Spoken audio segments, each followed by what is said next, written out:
ગઈકાલે 12:30ની આસપાસ એક સોશિયલ એકાઉન્ટ પર એક મેસેજ પોસ્ટ કરવામાં આવ્યો. મેસેજ કંઈક આ રીતે હતો: this morning is the tough for us, deeply sadness to inform that we have lost our beloved Poonam Pandey to cervical cancer.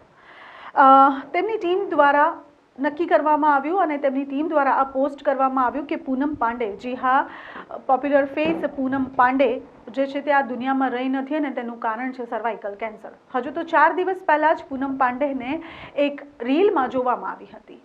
તે ગોવામાં એક પાર્ટીમાં જઈ રહી હતી. એ બોટ પાર્ટીનો તેને વિડીયો શેર કર્યો હતો અને એકાએક જ તેના મોતના સમાચાર આવ્યા. નમસ્કાર, હું છું શીતલ અને આપ જોઈ રહ્યા છો હેડલાઇન ન્યૂઝ. ચર્ચા કરીએ. હવે પ્રસિદ્ધ થવાની ઘેલછા એટલી બધી વધી ગઈ છે કે લોકો દરેક હદ વટાવી રહ્યા છે. તેવામાં છેલ્લા એક દશકાથી ઇન્ડસ્ટ્રીમાં બની રહેલી મોડલ અને એક્ટ્રેસ પૂનમ પાંડેએ પણ આ વખતે બધી હદો વટાવી દીધી.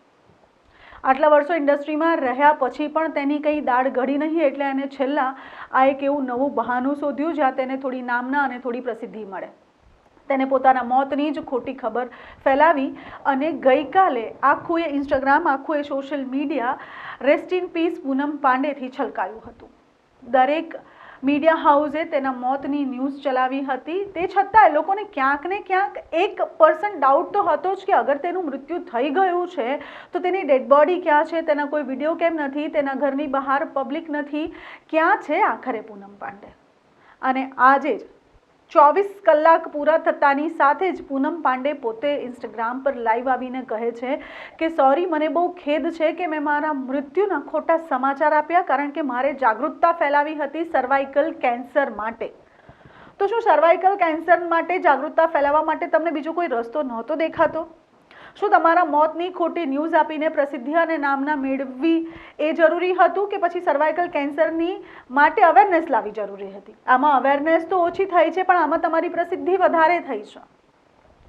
પૂનમ પાંડે આ જે કાર્ય કર્યું છે તે ખૂબ જ શર્મસાર છે. પ્રસિદ્ધ થવાની ઘેલછામાં તેઓએ હદ વટાવી છે. તમારું શું કહેવું છે? કમેન્ટ કરીને જરૂરથી જણાવશો. Hi everyone, it's Poonam. I'm sorry I've caused this tear and I'm sorry to those whom I've hurt. My intention? To shock everyone into the conversation that we are not talking enough about, which is cervical cancer. Yes, I faked my demise. Extreme, I know. But suddenly we all are talking about cervical cancer, aren't we? It's a disease that silently takes your life. And this disease needed the spotlight urgently. I'm proud of what my death news has been able to achieve. And for those who have questions for me, I will see you live on How to Fly.